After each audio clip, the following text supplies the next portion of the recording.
जय श्री राम। ईस्वी सन् 2024 साल विक्रम सम्वत 2081 सालको वार्षिक राशिफल लिएर म राजु पराजुली उपस्थित भएको छु। यो 2024 साल कर्कट राशिको लागि कस्तो रहनेछ? 2024 सालको कर्कट राशिको वार्षिक कुण्डली अनुसार गुरु बृहस्पतिको अप्रेल महिनासम्म दशम कर्म स्थानमा र पछि लाभ स्थानमा प्रवेश हुनेछ। केतु ग्रहको तृतीय पराक्रम स्थानमा र राहुको तपाईको भाग्य स्थानमा उपस्थिति रहेको अवस्था छ। शनिदेवको अष्टम स्थानमा उपस्थितिले तपाईलाई शनिको अढैयाको दशा पनि रहेको अवस्थामा ग्रहहरूको यस्तो परिवेशमा तपाईँ कर्कट राशिको लागि यो 2024 सालमा शिक्षा, स्वास्थ्य, परिवार, व्यवसाय, नोकरी, वैवाहिक जीवन, प्रेम सम्बन्ध, आर्थिक अवस्था, देश विदेशका यात्राहरू कति सफल रहनेछन्, यी सबैको बारेमा राशिमा आधारित विस्तृत चर्चा हुनेछ। दर्शकवृन्द, हाम्रो यो च्यानलमा प्रथम पटक जोडिनु भएको छ भने यो च्यानललाई एक लाइक सँगै सब्स्क्राइब गर्न पनि नबिर्सनुहोला। कर्कट राशिको लागि यो 2024 साल पछिल्लो 2023 सालभन्दा केही सकारात्मक र सफलताको वर्ष रहने देखिन्छ। भाग्य स्थानको मालिक गुरु बृहस्पति अप्रेल महिनासम्म दशम कर्म स्थानमा र पछि 11औं लाभ स्थानमा शुभ फलदायी रहनेछन्। यो वर्ष सामान्य पृष्ठभूमिबाटै सफलताको उचाइतर्फ आरोहण गर्ने विभिन्न अवसरहरू प्राप्त हुनेछन्। व्यवहारिक उल्झनको बावजुद पनि कर्मयोगबाट उत्साहजनक उपलब्धि प्राप्त गर्न सकिनेछ। भविष्यको लागि बलियो आधार बन्ने दिगो काममा प्रवृत्त भइनेछ। भाग्यको मालिक गुरु बृहस्पति कर्म स्थानमा र लाभ स्थानमा शुभ फलदायी रहने हुँदा यो वर्षभरि विभिन्न अवसरहरू प्राप्त भइ नै रहनेछन्। उन्नतिको मार्ग प्रशस्त हुनेछ। रोकिएका धेरै कामहरू पूरा हुनेछन्। अध्ययन अध्यापनको क्षेत्रमा नयाँ गति थपिने वर्ष रहेको छ। साथै व्यवसायमा पनि उल्लेख्य प्रगति हुनेछ। मेहनतले बलियो नोकरीको साथै दाम, नाम, इनाम र प्रतिष्ठा उच्च राख्न सफल भइनेछ। बेरोजगारलाई नोकरीमा प्रवेश, नोकरी गर्नेहरूलाई पदोन्नति हुन सक्ने समय रहेको छ। नभए पनि नोकरीमा केही न केही सकारात्मक बदलाव हुने योग रहेको छ, जो तपाईँको लागि दिगो फाइदा मिल्नेछ। पेसा व्यवसायमा स्थापित भएर बलियो जग बसाउन सकिनेछ। लक्ष्य अनुसारको काम गर्दै आर्थिक स्थितिमा सुधार ल्याउन सकिनेछ। विद्यार्थीहरूको लागि सफलताको वर्ष रहनेछ। अध्ययनले उचाइको बाटो समाउनेछ र तपाईँको प्रतिभाको उच्च मूल्याङ्कन हुनेछ। उच्च शिक्षा अध्ययनको लागि विदेश जान चाहनेहरूको लागि सहज वातावरण बन्ने योग रहेको छ। लाभ स्थानमा स्थित गुरु बृहस्पतिको तृतीय पराक्रम पञ्चम र सप्तम स्थानमा शुभ दृष्टि हुने गर्दछ। उमेर पुगेका युवा युवतीको लागि 2024 साल आफ्नो मनपर्ने जीवनसाथीसँग लगनगाँठो कस्ने सुनौलो योग पनि बनेको छ।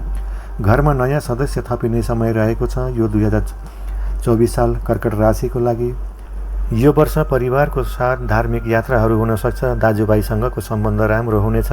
घरमा धार्मिक कार्य अथवा माङ्गलिक कार्य गर्ने सोच बन्नेछ। धार्मिक गतिविधिमा सामेल हुने योग पनि रहेको छ। जीवनसाथीलाई समय दिन नसक्दा सम्बन्धमा खटपट भए पनि माया प्रेम र सद्भावमा भने कुनै कमी रहने छैन। पारिवारिक विचारमा मतभेद देखिए पनि सजिलै समाधान गर्न सकिनेछ। सन्तान पक्षबाट राम्रो देखिन्छ। सन्तानको तयारी गर्नेहरूको लागि गर्व रहन सक्ने वा प्राप्ति हुने वर्ष रहेको छ। सन्तान हुनेहरूको लागि सन्तानले गरेको काममा सफलता मिल्नेछ। विद्यार्थीहरूलाई समग्रमा राम्रो समय रहेको छ। विद्या क्षेत्रमा अड्किएका कुनै काम भए त्यसमा सफलता मिल्नेछ। नयाँ लेभलको पढाइ सुरु गर्न उपयुक्त वर्ष रहनेछ। ज्ञानका कुराहरू सिक्नमा उत्सुकता बढ्नेछ। उच्च शिक्षाको लागि राम्रो समय रहेको छ। गुप्त विद्यातर्फ रुचि बढ्नेहरूमा तन्त्र मन्त्रतर्फ झुकाव बन्न सक्ने समय पनि रहेको छ।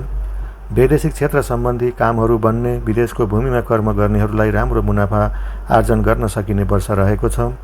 केतु ग्रह तृतीय स्थानमा शुभ फलदायी रहनाले पराक्रम बन्ने, जोश र जाँगर बन्ने, दाजुभाइ दिदीबहिनीको साथ मिल्ने, साथै आफ्नो नेटवर्क सर्कलबाट पनि चाहे जस्तो साथ र समर्थन मिल्नाले केही नयाँपन गर्नमा हौसला बढ्नेछ। कुनै पनि काममा स्थिर भएर गर्नुहोला। छिनछिनमा मन र विचार बदलेर धेरै मन नडुलाउनुहोला, अनि मात्र तपाईँलाई सफलता मिल्नेछ। धर्म स्थानमा राहुको यो वर्षभरि उपस्थिति रहनेछ। धर्म स्थानमा राहुको उपस्थितिले धर्मको बाटो केही साँघुरो हुन सक्नेछ भने कामको क्रोध, लोभ, मोह जस्ता प्रवृत्तिले प्रश्रय पाउन सक्ने देखिन्छ। अरूको धन, धर्म, संस्कृति र रहनसहनप्रति मोह बढ्नेछ।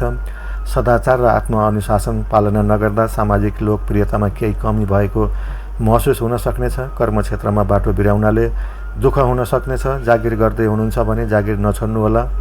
सदाचार र कर्मयोगमा विश्वास गरेर अघि बढ्नुहोला।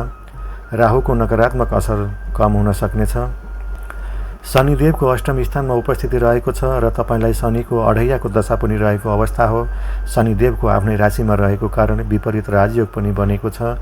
यदि तपाईँको जन्मलग्न कुण्डली अनुसार शनिको दशा, महादशा अथवा उल्काको दशा चलिरहेको छ भने अष्टम स्थानमा उपस्थित शनिदेवलाई शुभ फलदायी मानिँदैन। शनिदेवको प्रभावले तपाईँको जीवनसाथीको स्वास्थ्य कमजोर बन्न सक्ने देखिन्छ। यसप्रति पनि अलि सजग रहनुहोला। कसै कसैको सुमधुर दाम्पत्य जीवनमा पनि समस्या आउन सक्छ। स्वास्थ्य बाधा र कर्मबन्धनमा उल्झनहरू बन्न सक्नेछन्। सदाचारमा नरहने र जन्मकुण्डलीमा शनिको अशुभ प्रभाव हुनेहरूलाई आलस्य बढ्ने, ढिलासुस्ती हुने, अध्ययनमा रुचि कम हुने, धनहानि जस्ता समस्या आउन सक्ने हुँदा प्रतिकूल ग्रह दोषबाट मुक्त हुन शनि ग्रहको जप शान्ति गर्नुहोला अथवा भगवती र हनुमानको आराधनाको साथै शनिबार पिपलको पूजा गरी जल चढाउनाले ग्रह पीडा कम भई शुभतामा वृद्धि हुन सक्नेछ। यदि तपाईँको जन्मलग्न कुण्डलीमा शनिदेव उच्चको स्वराशिमा 3, 6, 11औं स्थानमा छन् भने यो वर्ष सत्य मार्ग चल्ने र कर्मयोगीहरूलाई भने अत्यन्तै शुभ रहनेछ। विभिन्न उपलब्धि र भौतिक साधनहरू जुटाउन सकिनेछ। जीवनको अन्य क्षेत्रहरूमा भने सकारात्मक नै रहनेछन्। दर्शकबिन, यो थियो 2024 सालको कर्कट राशिको वार्षिक राशिफल। 2024 साल कर्कट राशिको लागि सुखी, खुसी र समृद्धको वर्षको रूपमा रहोस्, यही कामना गर्दछौँ।